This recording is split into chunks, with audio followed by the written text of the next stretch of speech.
Hi everyone, I'm Claire Saffitz. Welcome to my home kitchen. Today I'm making a recipe for marble rye bread.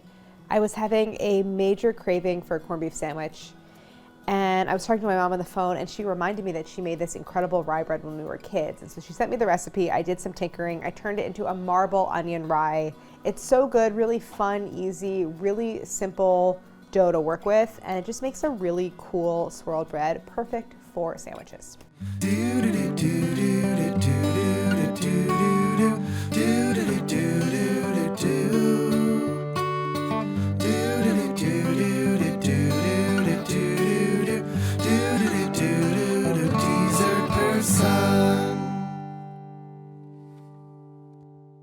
My mom, I remember as a kid, my mom really liked baking bread. And so she would like mix the dough in the morning and, go to work and then come home and bake it for dinner. And when I made it and I bit into it, I had the like Proustian Madeleine, like ratatouille moment of like remembering that the taste was so familiar from my childhood. So I've made some tweaks, but I've really kept the, I think, integrity of the recipe.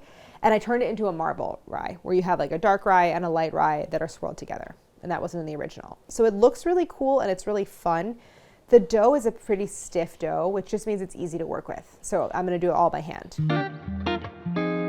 Ingredients. It looks like I have a lot of ingredients here, and there kind of are. But it's mostly stuff you have at home. So it's an onion rye, so I'm gonna add some finely minced onion to the dough. In addition to that, I'm starting with some milk, some molasses, some neutral oil, just a little cold water here. Those are the liquid ingredients. Then I have some kosher salt, instant yeast, caraway seeds, then some bread flour. I have some light rye flour, some dark rye flour, and then the secret to the swirl is a little bit of cocoa powder. So I have just 1 tablespoon here. That goes with the dark rye flour. And then in terms of like assembly, I just have some cornmeal, a more neutral oil for the pan, and then a little heavy cream. All right, so special equipment. You'll need a loaf pan. It's baked in a loaf. A saucepan, because the first step that we're gonna do is something called scalding the milk, which is a really smart step for bread making. It basically like kills certain enzymes that can inhibit gluten formation. So it kind of increases the capacity of the bread to like hold on to moisture, which is really nice. You'll need a couple of bowls for mixing, and like I said, I'm gonna do it by hand, so no stand mixer required. But it's handy to have like a bowl scraper like this and a rolling pin for when we're putting together our swirl. So the first thing we're gonna do is get our 2 like dry mixes together. So this is equal amounts of bread flour. And then I have the rye flour. So just a note on rye flour. You'll see there's a lot of different, it looks like there's a lot of different kinds of rye flour. There's light, dark, there's like a pumpernickel. It all comes from rye, from the same grain. But generally, light rye flour is just like the endosperm. It is the white flour of rye flour. And then dark rye flour is like the whole wheat of rye. The more of the whole grain is milled. So actually, I have to say, I only found dark rye flour, but I sifted it really, really well to make light rye flour, if that makes sense. So here's light, here's dark. So these are gonna go in. Then to the dark mix, I'm adding cocoa. This is 1 tablespoon of cocoa powder. You can use any cocoa powder. I had black cocoa at home, so it's super, super dark, and it's just for the color, and you don't taste it in the final dough. All right, then caraway seeds. This is a seeded rye, which to me is classic, and I want that, especially if I'm using it for sandwiches, but you don't have to add it. So it's 2 teaspoons each. Then a half teaspoon in each of instant yeast, and then 5 grams each kosher salt. Okay, I did a lot of research on marble rye recipes, and most of the ones I came across, you use 1 kind of rye flour, generally light, and then you make it 1 dough. You split it in half, and then you add cocoa to 1 of them, to half. So it's like the same dough, but just half of it is colored. And I just, in the spirit of like, I felt like using rye flour the way it wants to be used, I was like, let's use a dark rye and do a dark, like have the darker part of the swirl be dark rye flour and the lighter part be light. So just know that this is like, instead of making 1 dough and splitting it apart and then taking half and adding cocoa, we're just making 2 separate doughs, but 1 liquid mix that I'm gonna divide. So I try to make it a little streamlined in that way. Okay, so here's our 2. So now we're gonna take our liquid ingredients. So milk, water, we have molasses, and neutral oil. And the first thing we're going to do is scald the milk. It's like you see it a lot in really old-fashioned recipes. You don't really see it so much anymore. But basically what it means is you're going to heat up the milk until it's just under a simmer. So I'm going to get this over low heat. And the important thing about scalding is that you're bringing it up to that temperature and you're holding it there for like 30 seconds or so, 30 seconds to a minute. And that's just to allow the heat to really fully like destroy that enzyme activity. So just keep an eye on it and moderate your heat because you don't want to be waiting for it, waiting that 30 seconds and having it boil during that time. So I'm going to keep an eye on it. I'm just kind of at that scalding point. I'm just going to let it sit here for 30 seconds and then take it off the heat. Okay, so this came to a scald. We're going to add our other liquid ingredients. So we have those 2 tablespoons of oil. And I'm adding them now because the milk doesn't really scald when you have other things added to it. It just behaves differently.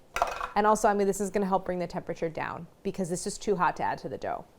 When you're working with yeast is temperature sensitive. And if you expose it to temperatures above about like 110 Fahrenheit, you risk killing the yeast. So that's the molasses. And then I'm going to add, this is a half a cup of cold water. Cold water, again, to bring the temperature down. Okay, so this is all of our wet ingredients, and this is going to get divided between the 2 bowls. All right, now I have my instant read thermometer here, so this is going to help me know when is a good time to to add the liquid. So about 130 still, so this has to cool down. I'm going to let that cool, and I'm going to cut my onion. All right, so I'm just going to give this a stir and let it cool down a little bit more. It just needs to cool down another like 5 or 10 degrees. And then we're going to mix our 2 doughs. Cool down to what? 110. So now I'm going to add the liquid, but I'm going to weigh it because I want to make sure I'm dividing evenly. And then add another 15 grams here. 20. So it's like 200 per. So now we're going to mix these. And I'm using my bench scraper, my bowl scraper, to combine. And it's just because whenever you're doing like wet into dry, I don't want to stick my hand in there immediately because then it gets wet and then the flour sticks to it and then it just becomes more of a mess. When this comes together, we're going to turn it out of the bowl and then repeat with the light version. And now I'm going to grab some extra bread flour. Okay, and I'm going to start to work these. And if you're experiencing a lot of stickiness, add flour. It should be a dough that is definitely like a firmer dough that we're going to work with. So now I have everything well incorporated in the 2 doughs. I'm now going to add my onion. So whenever I'm adding an ingredient, especially one that has moisture in a dough, I like to flatten the dough out and kind of like roll whatever I'm adding into the dough. And I'm going to add about 3 tablespoons of the chopped onion to each version. And the onion is going to add moisture. So once I add it and I start to incorporate it, I'll probably need to add a little bit more flour. So kind of scattering that onion around and then sort of folding the dough up and around the onion. Okay? So now I'm going to do a little bit more flour. And this is really the last step for preparing the dough. It's just working the dough until it's smooth and firm and elastic and is well developed. So I'll show you what that end point looks like. So maybe another like 5 minutes or so of kneading. All right, so these doughs are pretty much ready. They are pretty stiff, maybe a little bit tacky, but not sticky. And the important thing is that they're well developed, meaning they have a lot of gluten development. And the way that you know that is when you poke it. See how it's like contracting? It has a lot of springiness. That's what you want. So when you poke it, it should spring back. We are going to set them up for their first rise. So I'm going to clean off the work surface. I'm going to grab a large bowl and shape them. So let me show you how to do that. So I'm going to divide each portion of dough in half. And that is because I'm gonna need 4 pieces for forming the swirl. So it's just easier to do it now actually before it rises. Form each piece into just like a little sphere. So now I have my oil here, just the same neutral oil. It's like an avocado oil. I'm gonna just spray the bowl and spray the pieces of dough. So these are gonna go in and everything's gonna rise together. So I'm gonna cover this and I'm trying to use less plastic, so I'm gonna use one of my bowl covers. So my bowl cover is gonna go on and we're gonna set this aside to rise until it's about doubled. And that is gonna take, at room temp, like it's been cold in my kitchen, so it's been taking a couple hours. In a warmer kitchen, maybe more like an hour, but just keep an eye on it. Here's our dough that's been rising about like an hour and a half, I think, maybe, at room temp. It is nice and puffy. This is ready for shaping, but before we shape, we wanna prep our pan. So I have a standard size loaf pan here, and I use my little oil sprayer. You can just like rub it with oil. This is the same neutral oil that's in the recipe. So now I have some coarse ground cornmeal, and rather than line this with parchment, I'm just gonna really generously coat it with cornmeal, and that's gonna help to prevent sticking of the loaf. So on the bottom and all 4 sides. Okay, and now for shaping, I have a rolling pin, and we're gonna make that marbled effect with the 2 colors and the 4 pieces total. And the dough is firm enough that we don't need additional flour here for shaping. And we're going to start with a lighter layer, and we're just gonna kind of pat it down. This also degasses it, so it helps to like bring the yeast into contact with new food sources for its second rise. And I'm gonna roll it out lightly. And I wanna roll it out to sort of a square-ish shape that is approximately the width of the pan. So here we have one piece. I'm gonna set this off to the side. Now I'm gonna roll out one of the darker pieces. And you want to make it approximately the same size and dimension as the first piece. We're going to layer that over top. Now back to a light piece. And I'm kind of actually like sandwiching the dark piece in the light. You don't have to really do that. And then the last dark piece. So the last dark layer goes on top. So now I actually might want to just put down a little bit of flour, just a tiny bit on the surface. I'm just going to roll it onto itself. And as I'm rolling, I'm kind of like stretching the dough over itself to create some tension. And then rest it on its seam. Ideally, you have something of even thickness because that's going to make the most even loaf. And then at the ends, I like to kind of pinch the ends together so that you're just creating this little bundle, little package.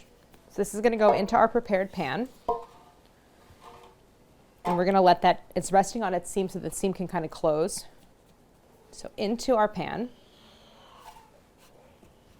And I like to press it down a little bit to sort of encourage it to fill out the pan. And now this is gonna get covered and into the fridge. It's at room temp now, so it's gonna rise slowly in the fridge, and I'm gonna pull out the one I made last night and show you what it looks like. And that's when we're gonna bake. So this is the loaf that I set up last night. So it rose slowly in the fridge last night, and then I brought it out at room temp and let it sit a little while at room temp because it wasn't quite risen enough. So you want it to be domed and rising out of the pan by about 1 inch, which is about what this is. So this is looking good. We're ready to bake. My oven is on 350. Just to finish it off, this is kind of borrowing this from the original recipe that my mom made, the James Beard recipe. We're gonna brush the top with a bit of cream. This is heavy cream. You don't have to use heavy cream. You could use an egg wash. You could use milk. And then I have some flaky salt here. You don't have to use flaky salt or sea salt. You could just use kosher, but I do like seeing the salt flakes. All right, and now into the oven, and it's gonna bake until the internal temp is 190 Fahrenheit. So it's not the kind of thing where like you can rely on visual indicators. It kind of just looks the same. But you need that inside to be fully cooked because it's like a pretty big loaf. And that's about like 50 to 60 minutes. So the bread has been in for just about an hour. I'm gonna pull it out. I temped it 5 minutes ago. It was at like in the 170s and it climbs pretty fast. So I think it's done, but we'll check it. It looks really good. Smells delicious. I love the smell of the onions cooking. So we're going to temp it in the tallest part in the center, literally 190. So we know it's done. Anywhere between 190 and 200 is fine. So now we just have to let it cool. And as it cools, it's going to release steam. The crust will kind of soften a little bit, which makes it nicer for sandwiches. And it'll pull away from the sides of the pan. As you notice, I didn't grease it. I mean, I didn't line it with parchment. I have that cornmeal there, so then we'll unmold it, and we're gonna make some corned beef sandwiches. So the bread has been cooling. Letting it cool in the pan is a good idea because that release of steam is gonna help the bread pull away from the sides of the pan, so it's a little easier to unmold. But I'll just cut around the sides to make sure. Then we're gonna turn it out. It smells so good. Like, I love the oniony smell mixed with the caraway. One quick note, if you see here how it's split on this side, that's generally a sign that it's underproofed. So it's fairly minimal. I don't think it's not crazy, but if that happens to your bread, you're not letting it proof long enough. So that's that second rise. But overall it looks great. Beautiful dome. It's, double the size from when I put it in the pan. That's gonna be great. So let's take a look. You can see that the crust has softened from the steam escape. Beautiful color contrast. The smell, it smells so good with the onion. So I'm gonna now cut slices for sandwich. So maybe like a 1/2 inch. It's a little hot still, so I'm not getting like as a super, super clean slice. So now we're gonna cut slices and assemble our sandwiches. But you guys leave the cameras there and then come assemble your own. I'm not making you lunch. The onion kind of disappears in a nice way. So it's not like, if you're onion averse, it's not like you're gonna be crunching down on a big piece of onion. All right, so I have my 2 slices. I'm gonna make mine, I'm gonna do Russian on one side, spicy brown mustard, like deli mustard on the other. And on the mustard side, I'm gonna do sauerkraut. The corned beef was right out of the fridge. I warmed it up a little bit because I feel like you don't want it to be super cold. That was something Harris was talking about last night as we were eating a sandwich. All right, let's taste this.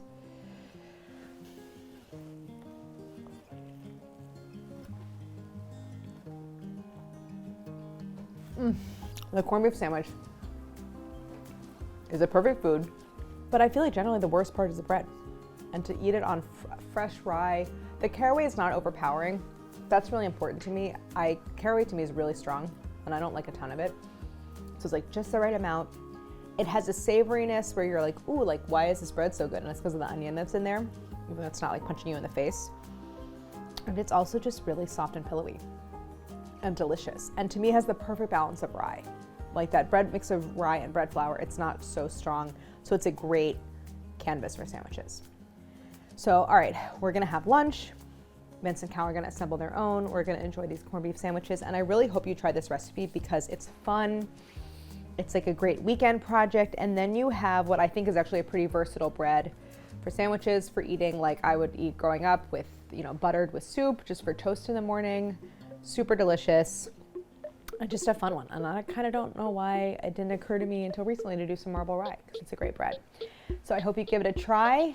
Thank you so much for watching, and don't forget to like and subscribe. Okay, we'll just need you to make one more for beauties. Just shoot that.